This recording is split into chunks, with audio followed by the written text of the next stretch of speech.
Hej og tak. Jeg skal være tovholder her på den første session, som handler om klima, forbrug, adfærd og vaner, hvor som Jesper sagde, så får vi besøg af Charlotte og Michael her om et øjeblik, som vil tale sådan lidt fagligt omkring noget af den viden, som genereres her i Concito, og så bagefter vil vi prøve at se på, hvordan man kan perspektivere det til undervisning og komme med nogle eksempler på, hvordan vi gør det i praksis. Men ultra kort for dem, der måske ikke lige ved det, så Concito, det er en grøn tænketank, og vi arbejder med viden og analyser og en masse information, som kan være med til at skabe grobund for grøn omstilling her i samfundet og også internationalt. Vi har fokus på klimahandling og på at generelt set at sætte skub i den grønne omstilling på mange forskellige måder. Vi består af nogle forskellige programmer. Vi har for eksempel et energiprogram, vi har et mobilitetsprogram, vi har et program om byer, om fødevarer, bygninger og alt muligt andet. Og noget af det, som vi fokuserer rigtig meget på, det er, at hvis vi skal prøve at se på, hvordan vi kan understøtte den her grønne omstilling, så skal man spille på rigtig mange tangenter, og vi skal have rigtig mange fagligheder til at være med indover. Og det er netop noget af det, som vi arbejder med i vores program om ungdom, det som vi kalder for klimaambassaden. For det er netop det, som vi arbejder med. Det er børn og unge. Vi er både ude på skolerne, vi arbejder med ungdomsuddannelser og meget andet, men vi prøver at se på, hvordan vi kan understøtte både grøn uddannelse og grøn dannelse i praksis. Og det gør vi på mange forskellige måder. Blandt andet så udvikler vi undervisningsmaterialer. Vi har nogle både digitale materialer, vi har fysiske materialer til alt fra indskolingen og op på ungdomsuddannelsesniveau. Vi kommer ud og holder oplæg og laver forskellige forløb og workshops, så vi møder også målgruppen derude. Vi ved, hvem det er, vi taler til, og hvem vi taler med. Vi kender lærere, vi kender elever osv. Det går vi rigtig meget op i, fordi der sker også rigtig meget inden for det her område. Eleverne ved noget helt andet nu, end de gjorde for 10 år siden, og interessen den skifter også jævnligt i forhold til, hvor interesseret og hvor engageret man er inden for den her dagsorden. Så arbejder vi også med kommuner, og udover den grønne ryggrad, som Jesper han lige fortalte om, så arbejder vi også i praksis med at lave en masse forskellige ting derude. Vi kigger på, hvordan man kan lave nogle opkvalificeringsforløb af lærere, så vi også får den nyeste klimaviden herfra ud og leve, fordi vi også hører, at det kan være svært at holde sig opdateret på, hvad der egentlig sker, og det kan kræve rigtig mange Google-søgninger, og det man så finder frem til, er det så rigtigt, eller er det ikke. Så det er også noget af det, som vi arbejder med i øjeblikket med vores klimapakker. Og derudover så er vi også en del af forskellige faglige netværk, og vi ser også på, sådan, jamen, hvordan kan vi være med til at påvirke sådan rent politisk, hvis vi skal understøtte den her grønne dannelse rundt omkring i landet. Yes. Først, eller ikke først selvfølgelig, nu har jeg allerede sagt noget, men her er der i hvert fald nogle opmærksomhedspunkter, som jeg tænker måske er meget fine lige at starte med. Noget, som vi tænker meget over i vores arbejde i Klimaambassaden. Og altså først og fremmest så handler det meget omkring det her med ingen løftede pegefinger. Derudover så tænker vi meget over det her med at bryde en forforståelse ned. Vi ser, at medierne er jo rigtig gode til at bygge et billede op af virkeligheden, men det er heller ikke altid den virkelighed, som vi møder, når vi er ude på skolerne eller på gymnasierne, HTX osv. Fordi selvom der er rigtig mange børn og unge, som synes, klima er vigtigt, så er det ikke alle, der synes, det nødvendigvis er spændende. Nogle gange så kan man godt få et lidt anderledes billede, når man kigger i medierne, men klima kæmper også med en masse andre ting, som er lige så spændende eller meget mere spændende end lige klima og bæredygtighed. Og der er heller ikke altid nødvendigvis et naturligt engagement inden for klima og bæredygtighed. Vi har for eksempel et eksempel fra Region Syd, hvor vi har et projekt, hvor elever ligesom skal arbejde med at se på forskellige ungdomsuddannelser, hvordan kan vi få CO2-udledning ned fra forbrug på forskellige måder. Der var 2 grupper fra 2 forskellige ungdomsuddannelser, som arbejdede med, jamen, hvordan kan vi få CO2-udledning ned fra mad. Og den første gruppe, de tænkte rigtig stort. De skulle have en vegetarisk dag. De lavede store plakater, de lavede videoer og et kæmpestort kommunikationsarbejde. Og det endte med, da dagen så kom, og den vegetariske dag skulle være der, og medeleverne skulle komme og spise i kantinen, så dukkede der ikke særlig mange op. De fleste gik i stedet hen på det lokale pizzeria, fordi at det var vegetarisk mad. Den anden gruppe, de gik i stedet ned til den lokale kantinedame, talte med hende om, jamen kan vi ikke lave noget lækker vegetarisk mad en gang om ugen? Det var sådan set i orden, det kunne vi godt. Og det ville have et lavere CO2-aftryk, og det endte med selvfølgelig på dagen. Der var ikke nogen, der tænkte over, at det var vegetarisk eller hvad det var, så der spiste eleverne bare, som de plejede. Og det er bare sådan et lille eksempel på, at nogle gange, hvis man kalder ting for klima eller vegetarisk eller bæredygtigt, så er det altså ikke alle, som altid er naturligt interesseret. Yes, men det som vi kommer til at fokusere på nu her, det er forbrug og adfærd og fødevarer. Det er nogle af de emner, som vi ser er noget, der kan være meget relevant for eleverne derude, især hvis man tager udgangspunkt i nogle emner, som er meget nære for dem. Det kan for eksempel være elektronik, det kan være mad, det kan være tøj, transport, alt muligt andet, men noget, som de også beskæftiger sig med i deres dagligdag, og noget, som de har en eller anden form for forhold til. Så behøver det ikke nødvendigvis at være klima, der er overskriften, men nogle af elevernes interesser i stedet. Yes.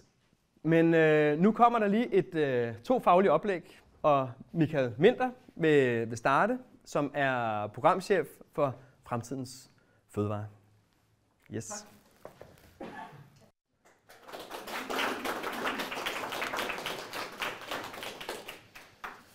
Tak for det, Stefan, og tak for invitationen til at fortælle om CONCITOs arbejde her i denne her sammenhæng. Jeg håber, mikrofonen er tændt. Den er i orden. Godt. Jeg er blevet bedt om at fortælle lidt om den store klimadatabase, som vi lancerede i februar 2021, og så vores globale forbrugsudledninger, som vi lancerede en rapport om her i august.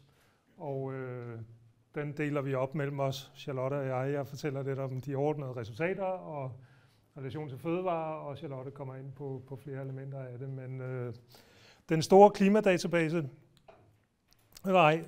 jeg fortæller lidt om CONCITO også kort til at starte med, og fødevareprogrammet. CONCITO er jo Danmarks Grønne Tænketank. Vi er uafhængige og finansieret af filantropiske fonde. Vi etablerede i 2018 CONCITOs fødevareprogram med en ambition om at arbejde med den grønne omstilling af fødevaresystemet fra jord til bord og med fokus på klima. Og vi har en række organisationer og virksomheder tilknyttet vores fødevaregruppe, som vi kalder det, som I kan se her. Der er en række fødevarevirksomheder og organisationer, der er universiteter og forskere derfra, der er civilsamfundsorganisationer og andet, der er en del af vores dialoggruppe omkring fødevaresystemets omstilling.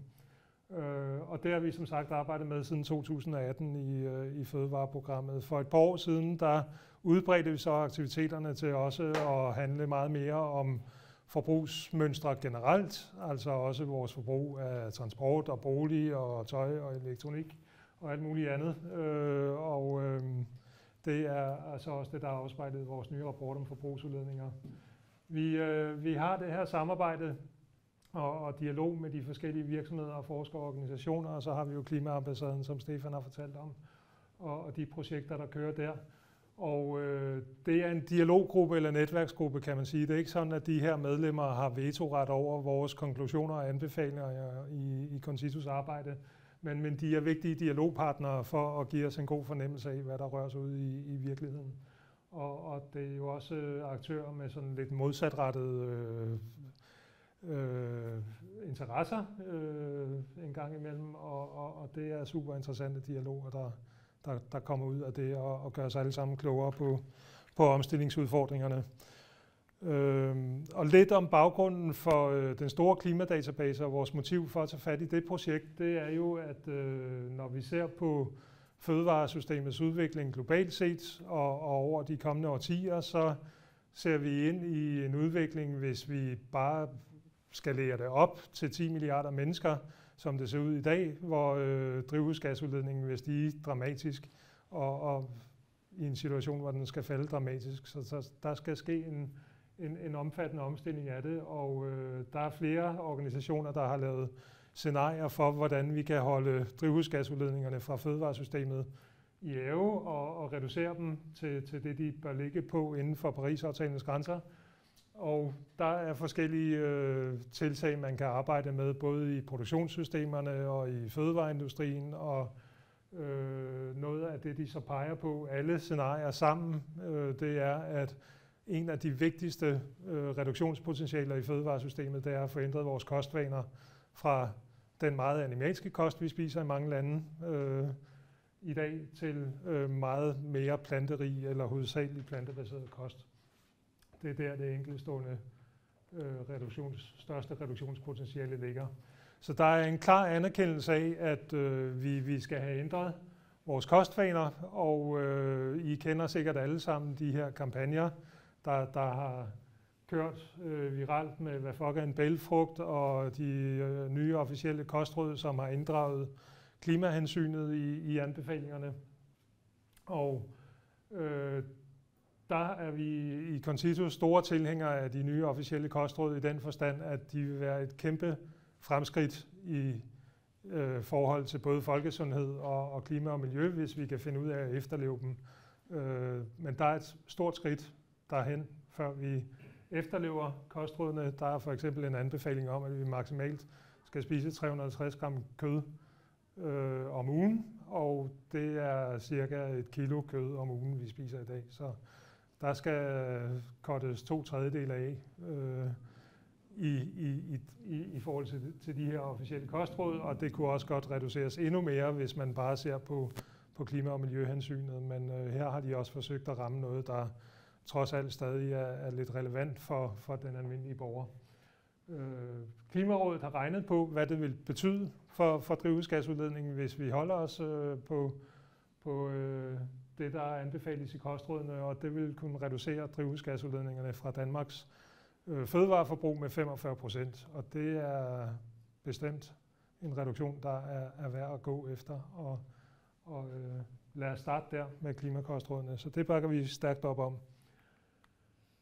Desværre så går det jo ikke så godt med at efterleve kostrådene. Her ser I en opgørelse over salget af kød og køderstatninger i dagligvaresektoren. Det er eksklusiv food service, altså kantiner, restauranter og den slags. Og der kan I jo se, at kurven for kødforbruget er stort set flad. Det er den også for kødalternativerne dernede, den røde kurve. Den starter så fra et mikroskopisk niveau, og hvis man zoomer ind på den, så stiger den kraftigt. Men vi får ikke ændret på vores forbrugsmønstre i tilstrækkeligt omfang, og det er en stor udfordring, vi skal have løst knuden for. Og noget af det, vi ser som barriere i den indsats, det er for det første et fuldstændig åndssvagt prissignal i markedet, hvor man kan købe et kilo flæskesteg til 30 kroner på slagtilbud her, mens en pose spinat eller nogle spinatblade typisk koster sådan 60 kroner kiloet. Og når man tænker over produktionsomkostningerne i de varer og omkostningerne for klima og miljø, så er det fuldstændig knald i låget med de priser, og det skal vi have ændret på, og det har vi brug for politikernes hjælp til. Det kan vi ikke fikse selv som forbrugere. Så ser vi og oplever vi stadig meget promovering og greenwashing af de fødevarer, vi bør spise mindre af, altså animalske produkter, kød og mejeriprodukter.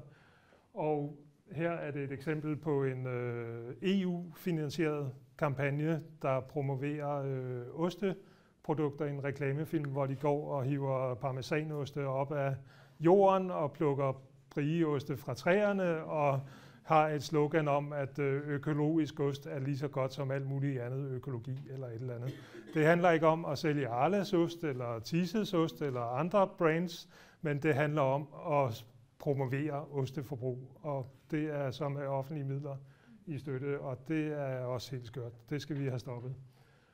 Så har vi manglende information om klima i de oplysninger, vi får om fødevarer i dag. Vi har masser af mærker om økologi og fairtrade og fuldkorn og nøglehulsmærket om sundhed osv.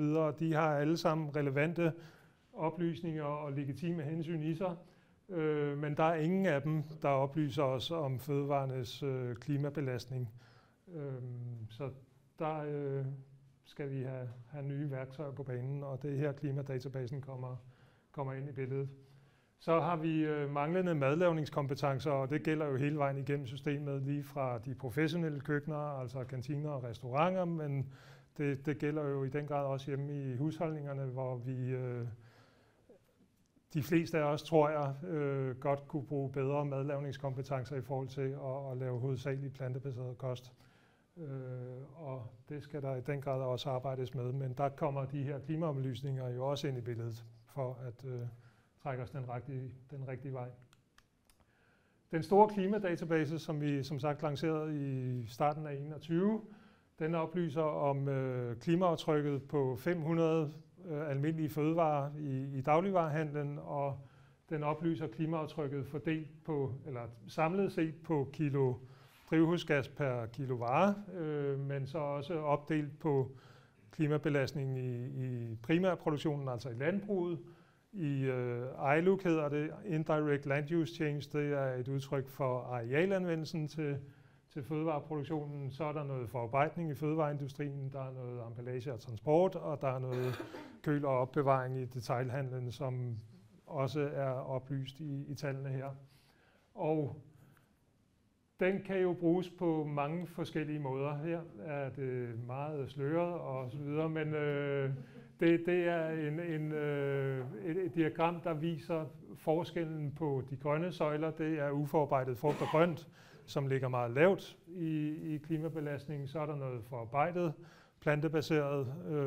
Det kan være brød, eller havregryn, eller pasta, eller sukker, eller hvad det nu er, som ligger i mellemklassen. Sådan i forhold til den overordnede tendens, og så har vi de animalske fødevarer med blå søjler, hvor muslinger ligger helt ned i bund i klimaaftryk, og hvor oksekød ligger helt i top med et meget højt klimaaftryk her på hakket oksekød på godt 30 kilo per kilo oksekød. Et eksempel på, hvordan det kan bringes i anvendelse, når vi ser på måltider. Her har vi regnet på en ret med bolognese og pasta. Den traditionelle ret med hakket oksekød, der har vi kigget på den samme opskrift og udskiftet lidt ingredienser i dem. Med hakket oksekød, så ligger det på 4,7 kilo per portion i klimaaftryk. Hvis man halverer det oksekød og erstatter det med gulerødder for eksempel, så kan man hakke 40% af klimaaftrykket allerede der og komme ned på 2,8 kilo per portion i klimaaftryk. Hvis man erstatter oksekød med grisekød, så kan man faktisk reducere helt op til 75% og komme ned på godt 1 kilo. Og hvis man erstatter oksekødet med plantefars, så kan man komme under 1 kilo.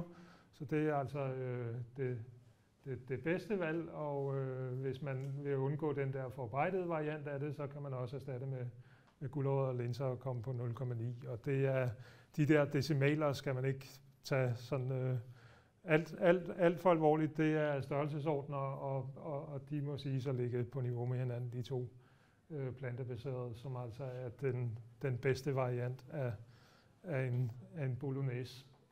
Så det kan man eksperimentere lidt med ved at regne på de tal, der ligger i klimadatabasen.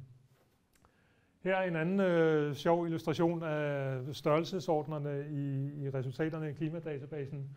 Det er Harpsted fra Region Syddanmark, som har en kok i et af deres storkøkkener her, som viser forskellen på udledningen fra 1 kilo oksekød, hvad det svarer til i andre fødevarekategorier, og det er i grove tal. Der svarer det jo så til 10 kilo gris eller kylling eller 100 kilo grøntsager. Og det illustrerer meget fint effekten af at rykke over i mere grønt. Og der fortæller kostrådene os jo, at hvis vi skal erstatte animalske produkter med mere plantebaseret, så skal vi over i flere bælgplanter, altså bønner, linser og kikærter og sådan og det, eller hvad det er, de siger i videoen. Anvendelsesmulighederne af tallene. Det er et super godt værktøj og fuldstændig oplagt at bruge til klimaberegning af opskrifter, måltider, madplaner og indkøb osv. i professionelle køkkener, og også hjemme i husholdningerne til dem, der synes, det er sjovt. Så er det også brugt mange steder til klimaberegning af de sådan fødevareindkøbet generelt, til at sætte nogle målsætninger for det, og overvåge, hvordan det går med at reducere udledningen fra fødevareindkøbet. Det kan bruges til rangordning af fødevaretyper med henblik på forenklet klimamærkning. Det har været testet i Netto for eksempel, og også i Kvickly i Aarhus. I Bruns Galleri, der har de brugt vores resultater til at prøve forskellige klimamærkningsmodeller af. Og det kan om nogle år resultere i en officiel klimamærkningsordning. Og så sidst men ikke mindst, så er det også et godt materiale til generel oplysning og uddannelse om fødevaretypernes klimaaftryk set i relation til hinanden. Og det er netop det, vi har ønsket at sætte fokus på med klimadatabasen, nemlig at de relevante ryg, handler selvfølgelig også noget om man spiser lokalt eller importeret, eller økologisk eller konventionelt, eller andre parametre, men de vigtige ryg i vores kostvaner og fødevareforbrug, det er rykket fra de animalske fødevaretyper til plantebaseret. Og det bliver meget klart illustreret med klimadatabasen. Det kan ikke bruges til klimamærkning af specifikke varer. Man kan ikke tage vores resultat og sætte det på en konkret koteletpakke og sige, at vores svinekød det udleder det samme, som Concisus-tal viser. Det går ikke. Det skal dokumenteres konkret. Så det kan det ikke bruges til. Det er heller ikke et særligt godt beskatningsgrundlag, fordi det er gennemsnitlige tal for fødevaretypernes klimaaftryk, og når man går ind og beskatter klimamæssigt i fødevaresektoren, så skulle det gerne være en model, der giver et incitament til at forbedre fødevareproduktionen, også inden for de forskellige fødevaretyper. Så er det heller ikke en bæredygtighedsvurdering. Vi har kun fokus på klimaaftrykket her, og der er selvfølgelig mange andre miljøparametre og dyrevelfærd og andre legitime hensyn, der også skal ind i betragtningen. Og til sidst så er det heller ikke en kostvejledning. Hvis man kun spiser efter de laveste klimaaftryk i klimadatabasen, så kommer man altså galt afsted kostmæssigt. Så skal man leve af muslinger og agurker og sådan noget. Det dur ikke. Eller kartofler. Godt. Til sidst om klimadatabasen, der har vi lavet den her kortlægning af, hvad den bruges til rundt omkring i de offentlige køkkener, og der kunne vi med glæde konstatere, at det er det mest anvendte datagrundlag i kommunernes arbejde med klimavenlige fødevareindkøb. Den bruges direkte eller indirekte i de nævnte kommuner her, og så er der en 4 offentlige aktører inden for kommunerne og regioner og staten, der bruger andre datakilder. Og der er jo sat et arbejde i gang nu med at etablere en statslig klimadatabase, som skal komme i 25-26-ish. Og der er vores klare anbefaling fra Consensus side, at fortsætte nu det gode arbejde rundt omkring, baseret på klimadatabasen eller de andre databaser, og gøre erfaringer med det, og lade være med at stå og vente de her 2, 3, 4 år på, at vi får statslige resultater på det her. Der handler det bare om at komme derud af og få omstillet med det, vi har. Godt. Danmarks globale forbrugsudledninger, der udgav vi den her rapport i august, hvor der ligger en række produkter i udgivelsen. Der ligger en hovedrapport med alle resultaterne beskrevet fra Consensus side, og analyseret, så ligger der en sammenfatning til beslutningstager i erhvervslivet og politiske institutioner og andre steder.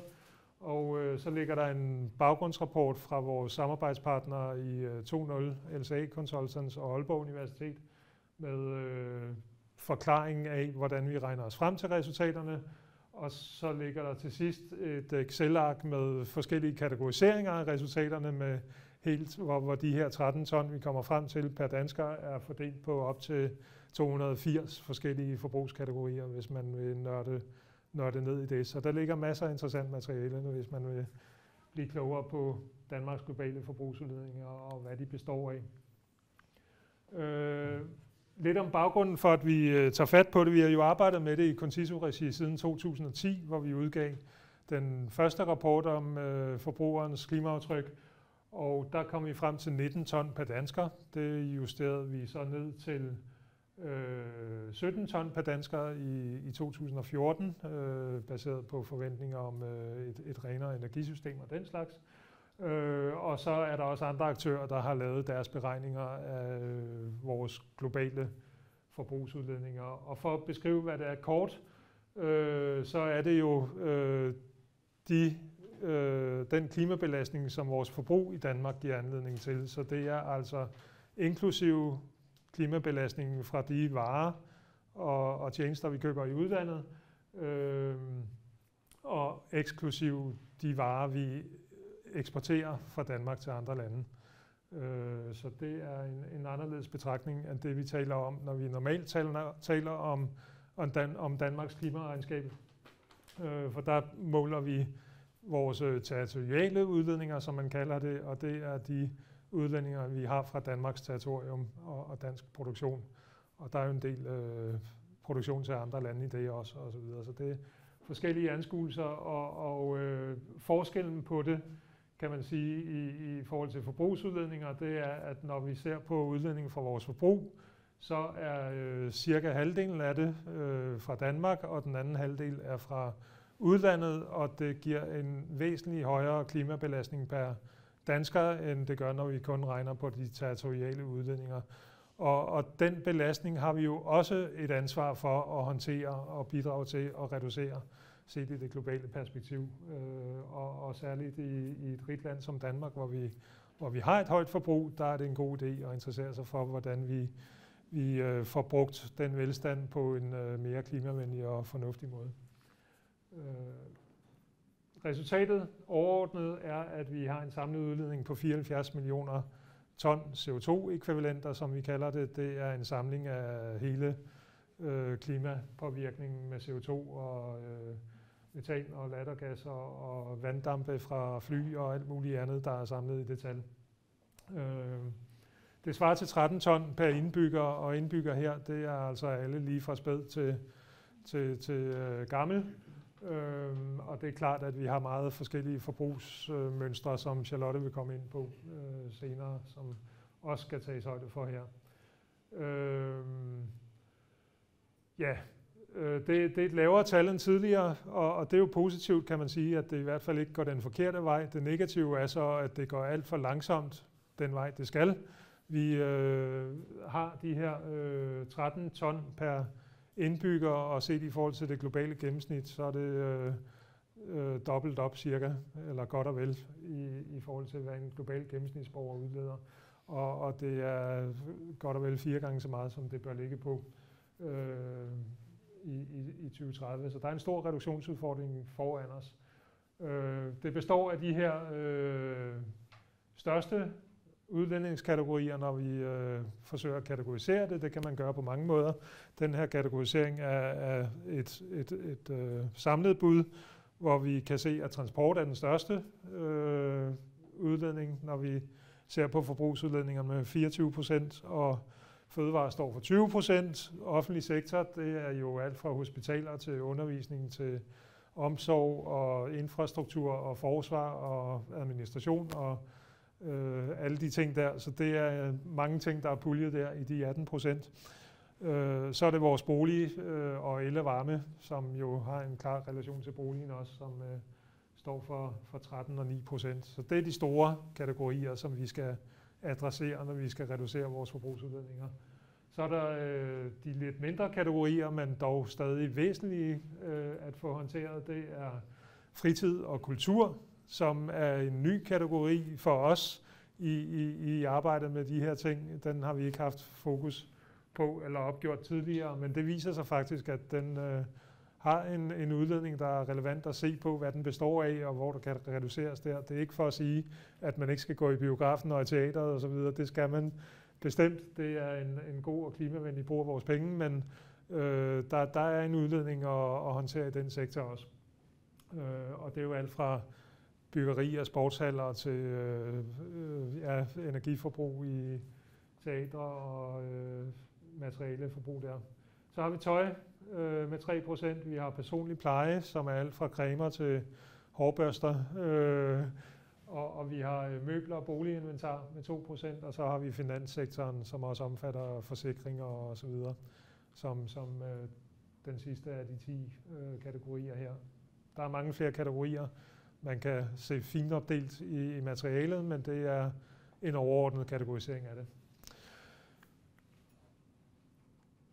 Og så tilbage til fødevareforbruget. Den blev også lidt sløret, men det er for at vise de her 20% fordelt ud på de forskellige fødevarekategorier eller typer.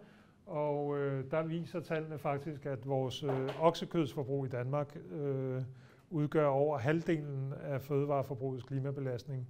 Det er ganske voldsomt og har også vækket en del opmærksomhed i medieomtalen af rapporten. Og der skal man være opmærksom på, at oksekød omfatter importeret oksekød, som vi faktisk importerer i stor stil. Selvom vi har alle de malkekøer, vi har, så importerer vi 60% af oksekødsforbruget i Danmark, og det er jo kødkvæg fra Brasilien, Argentina og Irland og Australien og hvad ved jeg, som er en del af det her tal, og det bliver altså ganske højt, når vi regner det sammen. Så der er noget at hente der ved at reducere forbruget af oksekød. Så har vi restauranter, caféer, kantiner som en stor søjle her også, og det dækker jo alle de fødevarer, de sælger, og den har ikke været mulig at opdele på typer, og så er det de andre produktkategorier, hvor mel og brød, det er jo noget, vi forbruger meget af, så derfor er den stor, men når man ser det per vare eller per kilo produkt, så er det jo en varetype med meget lavt klimaaftryk per kilo. Så det igen, så skal man lige bruge sin sunde fornuft i tolkning af tallene, og ikke tro, mel og brød, det er noget værre noget, det skal vi holde op med at spise. Nej, det er sammenregningen her af de forskellige fødevarekategoriers klimaaftryk, vi kigger på. Godt. Det var det, jeg havde at fortælle jer, og tak for interessen. Ja.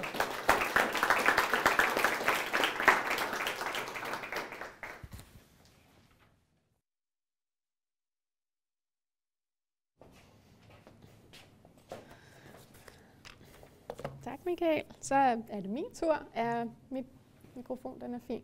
Yes. Jamen, også tak fra mig for invitationen.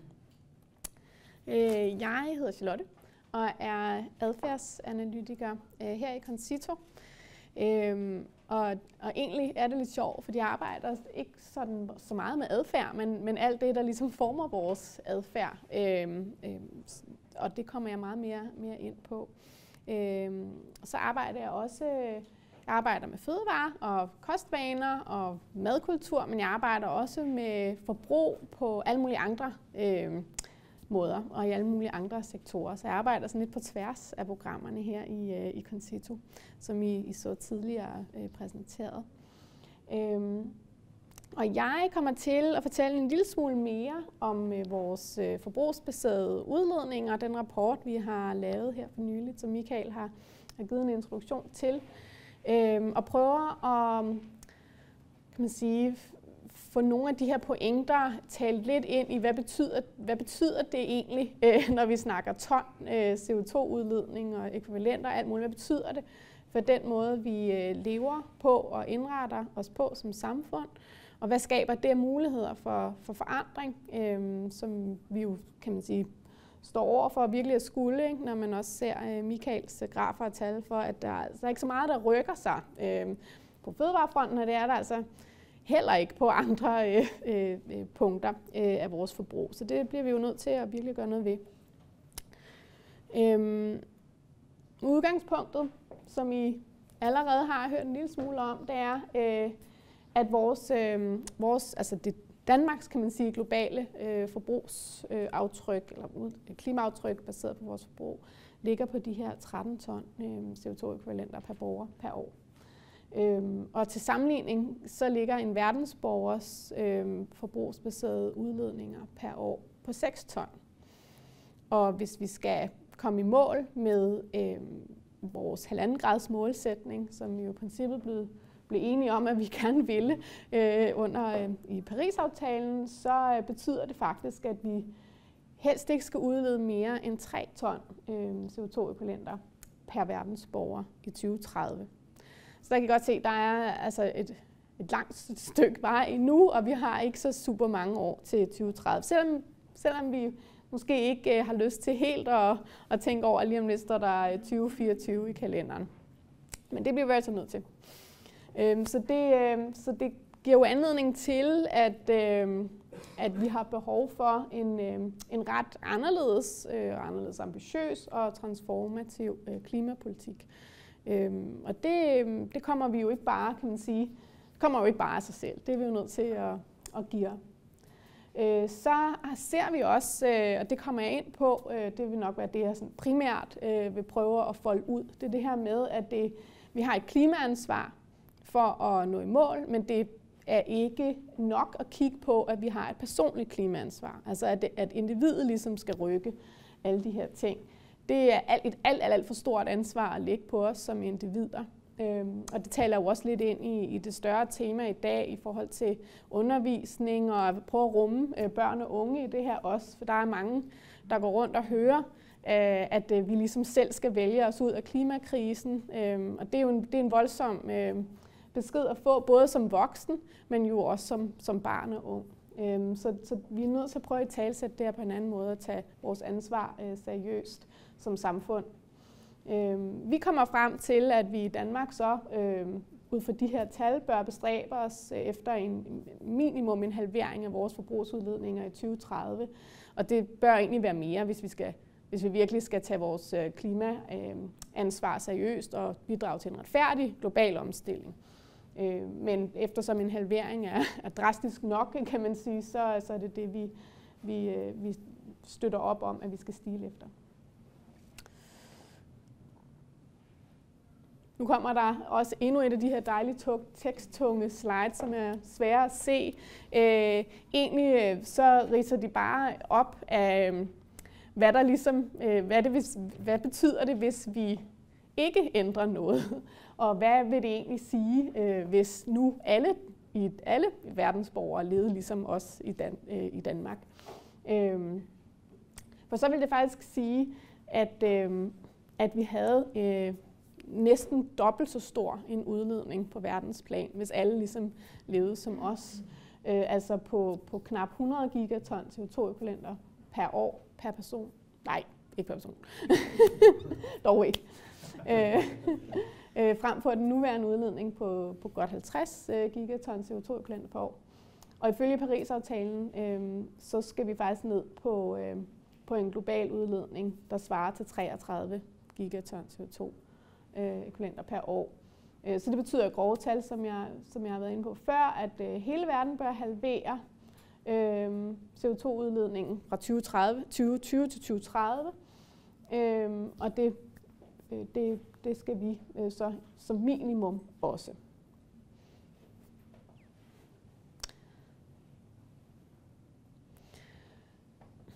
Nu lovede jeg at prøve, om jeg kunne prøve at gøre de her ton, altså tal, der flyver rundt i lokalet, en lille smule mere vedkommende måske. Og det vil jeg prøve med den her gennemgang. Fordi vi tænkte, når nu de her 13 CO2-ekvivalenter per borger per år, det ligesom er et tal, vi skal forholde os til, hvad betyder det så? Og som Michael sagde, så er det jo et gennemsnit af alle i Danmark. Så det er både, hvad en baby udleder og har aktiviteter i forhold til forbrug, og kan man sige, det har babyens forældre måske nok i forhold til baby selv, men det er jo det er i hvert fald måske ikke super repræsentativt, hvad et meget, meget gammelt menneske og et lille bitte barn, de ligesom har aktivitet. Men det er jo taget med i beregningen. Så vi prøver at tænke, hvad sker der egentlig, hvis vi prøver at forholde os til nogle forbrugsprofiler, som mennesker som os kunne have. Og det vil så sige, at det er nogen, der ligesom bor et eller andet sted, og man kan tilskrive en eller anden form for antal kvadratmeter til vores bolig, at man kan se et bestemt spisemønster og et transportmønster. Og så også, at man har en eller anden form for indtægt. For vi var lidt interesserede i at kigge på, om klimaaftrykket egentlig også hænger sammen med indtægt, og surprise, surprise, det gør det. Så det vil jeg gennemgå her. I kan muligvis ikke sådan læse det i detaljer, men overordnet set, så har vi leget lidt med at prøve at skrue nogle profiler sammen, som vi kunne forestille os eksisterer, for at vise en pointe med, at det betyder noget, hvordan vi indretter os, og også for at inspirere lidt til, hvad det så er, vi kan gøre for at have et mindre eller et større klimaaftryk. Og her har vi så sat op, vi leger ligesom nogle med kriterier på hvor mange kvadratmeter man bor på, hvad man spiser og hvordan man transporterer sig rundt, for ligesom de 3 største områder, der har der har potentiale, og også der, hvor der er store klimaaftryk knyttet til det. Så har vi kigget lidt på tværs af indkomstgrupper og kigget på en forholdsvis lav indkomst, en mellemindkomst og en høj indkomst. Og det gør vi også, fordi når man regner de her ting, så regner man med, at folk bruger sine penge. Altså når du har tjent nogle penge, så bruger du dem. Det er måske en relativt okay antagelse at lave, men derfor så er der jo så også knyttet nogle, kan man sige, aktiviteter til de penge, man har, fordi vi regner med, at man bruger dem. Her har vi så prøvet at se lidt på, hvor forskelligt et klimaaftryk man vil komme ud med, hvis man nu kunne siges at have et lidt lavt klimaaftryk versus måske et lidt højt klimaaftryk inden for de forskellige grupper. Og bare som eksempel, så er kan man sige, en med en relativt lav indkomst og en relativt lav udledning, har vi prøvet at lave sådan et lidt vildt eksempel, kan man godt sige. Så vi har lavet en profil, hvor den person, der ligesom har den her profil, bor i kollektiv for eksempel, eller bare bor virkelig småt, har kun fået tilegnet eller tilskrevet omkring 15 kvadratmeter som boligareal til sig selv. Ikke? Så det kunne godt være, at man for eksempel boede i kollektiv. At man spiser vegansk hund, altså hele tiden, og at man cykler rundt til alt. Man bruger ikke bil, man bruger heller ikke offentlig transport, man cykler. Og så går man i genbrugstøj. Det er sådan en relativt, kan man sige, radikal profil, men samtidig heller ikke en, der er fuldstændig utænkelig. Det kunne man godt forestille sig, at der var nogen, der levede sådan. Til sammenligning, så har vi så tænkt, hvis man nu har hvordan kunne man også indrette sig inden for den her indkomstgruppe, og at man bor i en større lejlighed, der har vi tilskrevet 50 kvadratmeter til den her profil. Det er en, der spiser ret meget kød, og meget af det er oksekød. Og der er ikke nogen bil, men man tager måske nogle charterflyrejser om året. Og så har man også et relativt højt forbrug af nyt, men billigt tøj, elektronik og møbler. Det er også en profil, man sagtens kunne forestille sig, man kunne møde. Og der er der faktisk en forskel i forhold til klimaaftryk, som går fra omkring 9 for den lave udledning op til 15 for den høje. Det samme har vi gjort for de andre indkomstgrupper, der man siger helt heroppe med en høj indkomst. Der er det også lidt sjovt at kigge på, hvordan vil man nok indrette sig, hvis man havde en rigtig høj indkomst. Og der tager vi også selvfølgelig vi bygger på nogle antagelser om, at man har en lejlighed, men vi har faktisk tilskrevet den her profil relativt få kvadratmeter. Vi siger, okay, vedkommende bor i en 70 kvadratmeter stor lejlighed sammen med et andet menneske, og får derfor tilskrevet 35 kvadratmeter til sig selv. Spiser vegetarisk, man har masser af restaurantbesøg, har en dyr elbil, man tager på ferier med tog osv., og køber mange istandsatte genbrugsdesignmøbler og går i teater og sådan noget. Det er heller ikke en super urealistisk profil, men samtidig også, at man siger, at der er nok mange, der bor større, og måske i virkeligheden også flyver lidt mere end den her person. Og det har vi så prøvet at tilskrive den her profil, hvor man bor relativt stort. Man bor sammen med et andet menneske i et hus på 300 kvadratmeter, har et højt forbrug af oksekød, har en fossilbil og masser af flyrejser, og har et højt forbrug af nye produkter, kan man sige. Ikke? Og der lander vi altså helt op på 25 ton CO2-ækvivalenter per år, versus 12 til den her person, som bor mindre og spiser vegetarisk, når man har en høj indkomst. Så det er et kæmpe spænd, kan man sige, fra 9 til 25 for de her profiler, eller som i virkeligheden er relativt genkendelige på tværs af voksne almindelige menneskers, men altså voksne menneskers liv. Og vi ser også, at man faktisk kan gøre, det er jo det positive ved det her, der kan gøres noget i forhold til, hvordan man bor, hvordan man spiser, hvordan man transporterer sig rundt. Men det viser også, at man selv, hvis man har rigtig mange penge, faktisk også godt kan gøre noget og leve et ganske dejligt liv. Faktisk, jeg gad det godt at gå så meget på restaurant og have en dyr elbil og sådan nogle ting, som den her en person med den her profil vil have. Så der er en positiv besked i det, at der faktisk er noget handlerum. Og så er der en lidt mindre positiv besked i det, er, at selv hvis vi virkelig presser den, ikke, for man kan sige, der er ikke mange, der lever på 15 kvadratmeter og spiser vegansk hele tiden og cykler til alt. Og så har man stadigvæk et klimaaftryk på de her forbrugsbaserede klimaaftryk på cirka 9. Ikke? Så der er også noget, der ligesom ligger et andet sted, hvis vi skal kunne komme langt nok ned. Og særligt hvis vi tænker over, at vi skal ned under 3 ton om ganske få år.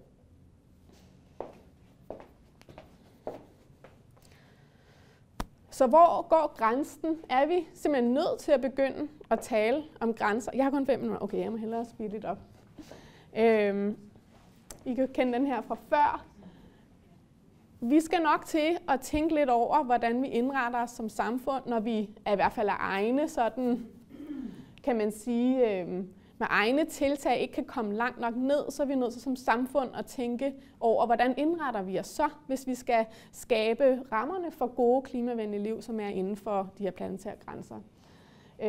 Og det kan være, at vi er nødt til at prøve at finde ud af, hvordan vi selvfølgelig sikrer, at vores behov mødes, men der kan man jo diskutere, hvad er behov, og det kommer jeg tilbage til. Og at det så samtidig ikke overskrider de her planetære grænser. Der er et råderum, kan man sige, inden for det, som vi er nødt til at få defineret. Og det har vi jo ikke et endeligt bud på, men det er en samtale, som vi kan begynde at tage, og som jo også begynder at blive taget rundt omkring. Der er flere og flere, der snakker om donutøkonomi, og altså sådan det gode liv, hvad betyder det egentlig, og hvordan kan man bo godt og spise godt, uden at det har et stort klimaaftryk. Og det er jo interessant også i forhold til de her profiler, fordi de valg, vi har taget for at lege med de her profiler, er jo også normativ et eller andet sted. Ikke?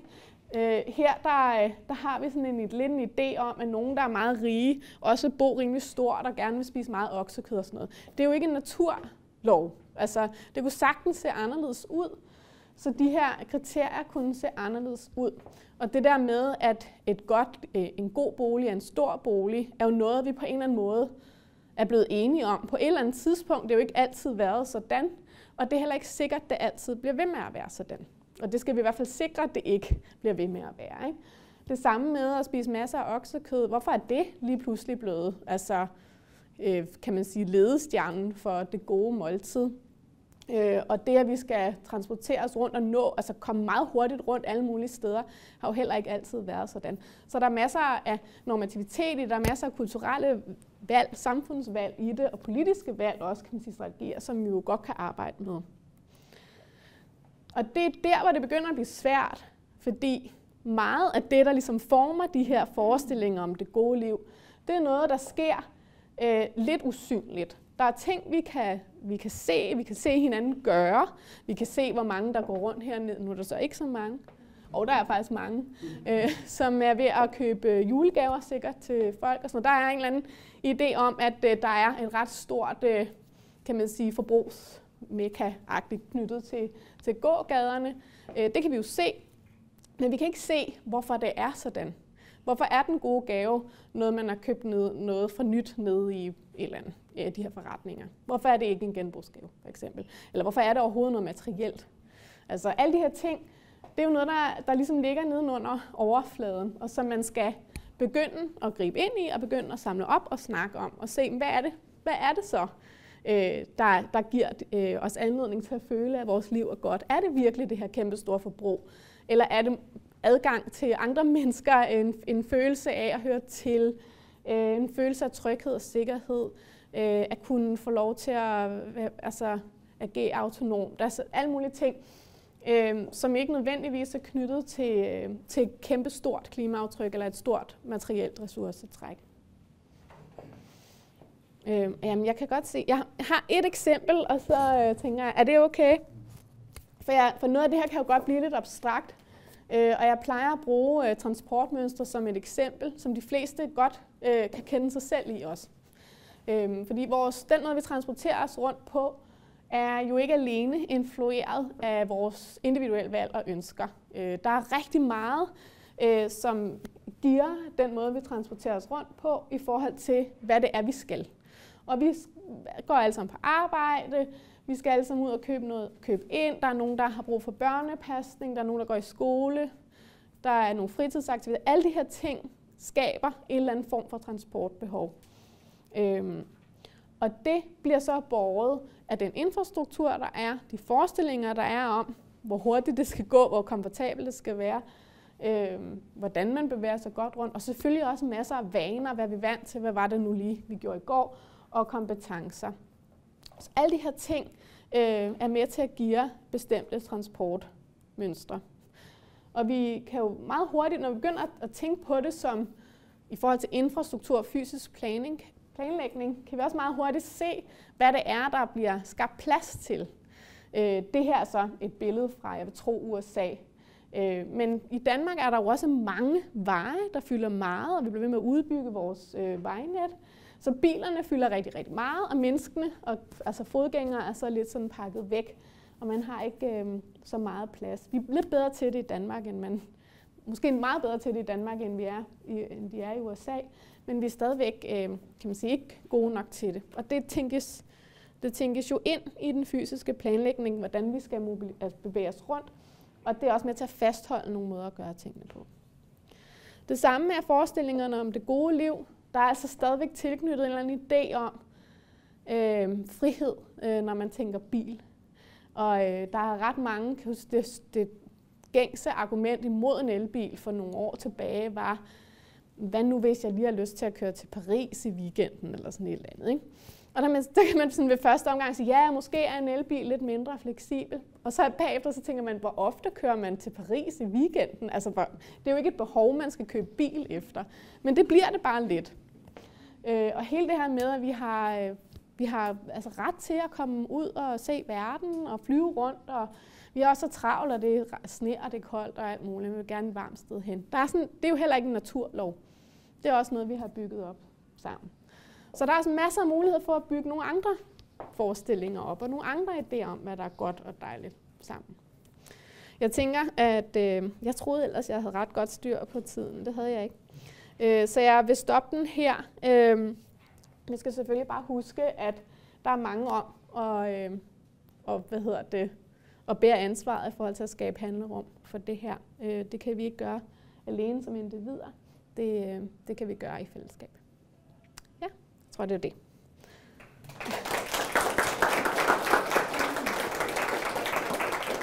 Hvordan vi så i Klimaambassaden prøver på at didaktisere noget af den her viden, som der kommer fra Concito generelt set, og hvordan vi får det ind i en skolekontekst. Og her, den første slide her, det er bare for at fortælle, at vi prøver at gøre det her hele vejen fra indskolingen af og op. Og det I ser her, det er nogle, jeg mener det er 3. klasses elever, som har en opgave, hvor de skal se på, jamen hvordan kan vi først samle en pizza, som vi plejer at spise den. Så I kan se, der er en pizzabund her nederst, og så ligger der nogle forskellige fødevarer ved siden af. Op på tavlen, eller den digitale skærm, der er der så en liste over de samme fødevarer, men som er kategoriseret inden for nogle farver, rød, gul, grøn, ligesom I så i klimadatabasen før. Så kigger eleverne på, jamen, hvad for et klimaaftryk har pizzaen, og hvordan kan vi så lave en lækker pizza, som også har et lidt lavere klimaaftryk. Og det var noget, som de synes var rigtig sjov, og det er jo også noget, som man kan arbejde med senere hen, for eksempel i madkundskab i praksis. Men det her forbrug og adfærd og vaner er noget, som vi synes er rigtig interessant at arbejde med, fordi det hurtigt kan blive nærværende og relevant for eleverne. Specielt hvis man tager udgangspunkt i elevernes egen hverdag, og som jeg sagde før, også tager udgangspunkt i deres interesser. Derudover så har de en mulighed for en direkte indflydelse. Man kan faktisk gøre en lille forskel ved at ændre ved nogle vaner, som man måske har til daglig, og der er også nogle positive oplevelser med at kunne skabe nogle forandringer. Og derudover så får de måske også oplevet at gøre noget i praksis. Vi prøver at teste nogle ting af, så de i hvert fald får noget viden om, hvad er det egentlig, som man kan gøre i praksis. Men derudover så er det også et lidt udfordrende tema at have med at gøre, og det skal man huske på, når man planlægger sin undervisning inden for det her forbrug og adfærd. Det kan føles som en dråbe i havet. Altså, hvad gør det egentlig, at jeg ikke lige spiser oksekød i dag, men spiser kylling i stedet, når resten af klassen, eller resten af Danmark stort set spiser oksekød, eller der er også noget med en manglende myndighed, for det er jo forældrene, der bestemmer derhjemme, så bare fordi man får noget at vide i skolen, at det er smartere at gøre en ting, som man måske synes er interessant at prøve af, så er det ikke sikkert, at man kan gøre det i praksis i sin hverdag. Det er i hvert fald noget, man skal huske på. Så er der noget omkring identitet og sociale behov. Det er ikke sikkert, at klima måske lige passer til hvordan man ser sig selv. Hvor tit man skal have noget nyt tøj, eller hvad for noget elektronik man skal gå rundt med. Man skal måske have den nyeste telefon hvert halve år sat på spidsen. Så ser vi også, at der er jo for mange en eller anden form for klimamæthed, når man bruger ordene klima, bæredygtighed og vegetarisk, alt muligt andet verdensmål. Det er bare ikke så sexet for alle, så det er også bare noget, man skal huske på, når man underviser eller har med det her at gøre. Og så selvfølgelig sådan noget med klima og bæredygtighed generelt set, moralprædiken, dommedagsprofetier, skyld og skam og sådan noget, skal man jo holde sig væk fra. Vi har prøvet at tage nogle af de her ting op med vores nyeste undervisningsmateriale, hvor vi lige kan komme med nogle eksempler på, hvordan vi har sat både de globale forbrugsudledninger i et nyt perspektiv og også klimadatabasen. Og det er et materiale, der hedder Bliv klog på klimavenlige vaner, som vi har delt op i 3 temaer, som handler om mad, tøj og elektronik. Og I udviklingen af det her materiale har vi haft rigtig mange gode dialoger med vores eksperter på tværs af huset, og der er vi jo ret heldige, at vi er, hvor vi er, og vi har så meget en viden. Og her kan man blandt andet se på, jamen nu er det nogle få eksempler, der er blevet taget fra materialet, men man kan for eksempel se på, jamen, hvor meget CO2 udleder vi i Danmark, vores forbrugsudledninger sammenlignet med nogle andre lande. Hvor er CO2-udledningerne i produktionen af en computer, og hvordan udledes der CO2, og hvordan foregår produktionen af tøj, og hvornår er det bedst at spise forskellige former for grønt osv. Men noget af det, som vi også synes er spændende med det her forbrug, adfærd og vaner, det er også at kigge på, jamen, hvordan kan man egentlig få hjemmet i spil på den ene eller den anden måde. Vi vil jo ikke gå hjem og sige, at I må ikke gøre det ene, og vi må ikke gøre det andet derhjemme. Men hvordan kan vi skabe en dialog, måske mellem elever og forældre eller bedsteforældre? Så noget af det, som vi har med her, det er et generationsinterview, som vi synes er ret sjovt. Det er noget, som eleverne synes er ret skægt, hvor man kan se på, at forbrug og forbrugsmønstre kan ændre sig og har ændret sig over tid. Der er måske nogle ting her i sådan et generationsinterview, som man ikke normalt taler om med for eksempel sine forældre eller sine bedsteforældre. Og man kan få nogle rigtig sjove historier ud af det, og nogle rigtig sjove snakke, som man måske kommer til at huske, efter man har taget de her snakke derhjemme. Og det kan for eksempel være sådan noget med, jamen, hvor ofte fik du nyt tøj, da du var på min alder? Hvem besluttede, hvornår du fik nyt tøj? Hvilket tøj måtte du gå i? Var der nogle bestemte personer, som var med til at afgøre, hvad der var smart at have på? Så man tager de der snakke med sine forældre. Det handler ikke om, hvad der er rigtigt, hvad der er forkert, men mere at få kortlagt en eller anden adfærd. Og så kan man måske også selv begynde at tænke over, hvordan er min adfærd egentlig, og hvordan er mine vaner inden for de her kategorier. Og der kommer nogle ret sjove historier ud af det, også i forhold til morfaren, der hver søndag gik ned og spiste 10 flødeskumskager nede hos bageren og sådan nogle ting. Måske noget, hvor man så kommer til at have en krog i den her undervisning omkring klima og forbrug, som der måske ellers ikke nødvendigvis ville være der. Derudover så arbejder vi lidt med sådan en kortlægning af en bestemt adfærd. Og det er sådan en undersøgelse omkring, hvad for et forbrug er der i hjemmet. Det er en dagbog, som vi kalder det, hvor man ser på, jamen, inden for 3 dage på en uge, så skal eleverne hjem og kortlægge, for eksempel inden for kategorien mad. Hvad fik vi til aftensmad? Hvem købte maden ind? Hvad er det, vi smider ud? Der er også en tallerken, hvor man skal tegne, hvad er det egentlig for noget mad, man spiser. Og på det her tidspunkt, der har vi ikke gået igennem det teoretiske endnu. Hvad er det, der udleder meget? Hvad er det, der udleder lidt? Og så videre. Det kommer efter det her. Så det her er egentlig bare en kortlægning af, hvordan ser virkeligheden ud derhjemme. Nu skal jeg lige holde øje med tiden.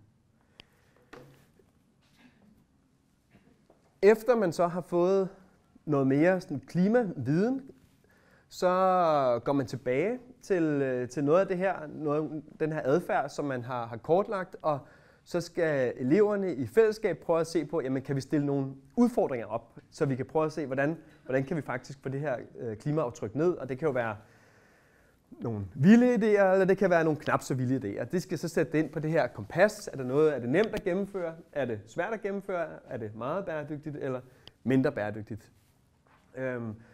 Noget af det, som der er vigtigt, når man laver sådan en øvelse, det er jo selvfølgelig, at man skal tænke over, kan det her er måske ikke noget, der skal kunne lade sig, eller det kan det godt, men skal eleverne tage det med hjem, eller skal de ikke tage det med hjem? For det er ikke noget, som vi skal bestemme, og det handler jo om, hvad for nogle familiemønstre er der, hvad er det for nogle elever, man har osv., men det vigtige er bare, at eleverne får noget viden omkring, hvad er det for nogle vaner, man har, hvad er det egentlig, man kan lave om, og især også det her med, at vaneændringer kan være rigtig, rigtig svære for os alle sammen, fordi man har nogle mønstre, som er vildt svære at komme ud af. Her er Ava. Der er også en video med. Den må I have til gode. Men bare lige til sidst, så kan I også se her, vi har også nogle ting, som der er lidt mere til praksisfagene. For eksempel også den her pasta bolognese på klimakur, hvor man også kan se på sin livret. Hvordan kan man sætte den på klimakur? Og hvordan kan man lave noget lækker mad i madkundskab, som faktisk ikke har måske så stort et CO2-aftryk, og stadig kan være rigtig lækkert. Så bare lige for at sådan summere lidt op, så er det rigtig vigtigt for os at sige, at vores vaner, det er ikke noget, som der kun formes af os selv, og det er også rigtig vigtigt for eleverne at vide, at det kan være rigtig svært, det her faktisk. Ingen er perfekte. Vi har alle sammen en CO2-udledning, men vi kan faktisk øve os på noget af det her i fællesskab. Det er ikke eleverne, der har ansvaret overhovedet. Der er mange, der har ansvaret, men det er ikke eleverne. Men vi kan måske være med til at inspirere til handling. Derudover så er det rigtig vigtigt at tænke over det her med klima og bæredygtighed, forbrug. Det skal ikke være de her negative fravalg i ens hverdag, men mere tænke over, hvordan kan det være nogle positive tilvalg, som måske kan være med til at understøtte, som Charlotte talte om, hvordan kan det være med til at understøtte det gode liv. Yes. Så er der pause. Tak.